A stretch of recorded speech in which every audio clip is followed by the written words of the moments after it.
ഹരിനാമകീർത്തനത്തിലേക്ക് സ്വാഗതം. മന്നിങ്കൽ വന്നിഹ പിറന്നന്ന് തൊട്ട് പുനരെന്തോന്നു വാങ് മനസ്സദേഹങ്ങൾ ചെയ്തതും എന്തിനുമേലിൽ അതുമെല്ലാം നിനക്ക് ഹൃദി സന്തോഷമായി വരിക നാരായണായ നമ.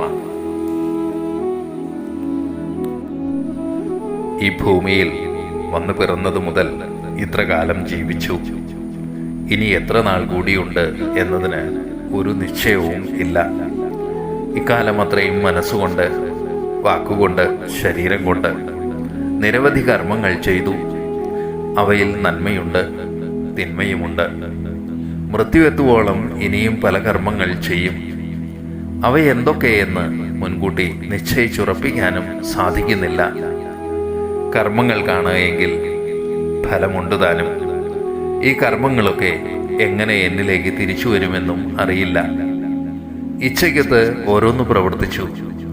അന്ന് അതേക്കുറിച്ചൊന്നും ചിന്തിച്ചില്ല. ചിന്തിച്ചവയ്ക്ക് തന്നെ കാതും കൊടുത്തില്ല. ഫലാനുഭവങ്ങളെ ആർക്കാണ് തടുക്കാൻ കഴിയുക? ഇതിനകം തന്നെ ഒരുപാട് അനുഭവിച്ചു കഴിഞ്ഞു. അത് മറ്റാരുടെയും തെറ്റായിരുന്നില്ല. മനസ്സു പറഞ്ഞതിൻ്റെ വഴികളിലൂടെ നടന്നു നീങ്ങിയതിൻ്റെ ഫലങ്ങളായിരുന്നു അവയെല്ലാം. ഇനിയും മനസ്സ് എന്തൊക്കെയോ പറയും. എന്തൊക്കെ നാം അനുസരിക്കും എന്നൊന്നും അറിയില്ല. ചുരുക്കത്തിൽ, ഞാൻ എൻ്റെ ജീവിതമെന്ന് അഹങ്കരിക്കുന്നത് എൻ്റെ കൈകളിലല്ല. ആരോ വലിക്കുന്ന ചരടിനനുസരിച്ച് ഒരു കണിപ്പാവ കണക്കെ ചലിച്ചുകൊണ്ടിരിക്കുകയാണ്.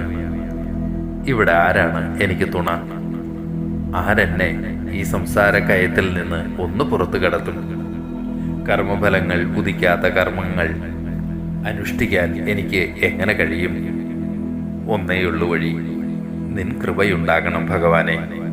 അതിനാൽ ചെയ്തുപോയ കർമ്മങ്ങൾ, ഇനി ചെയ്യാനിരിക്കുന്ന കർമ്മങ്ങൾ, അവയിലെ തെറ്റും ശരിയും എന്തു തന്നെ ആയിരുന്നാലും ഭഗവാനെ, അതൃപ്തി തോന്നരുതേ.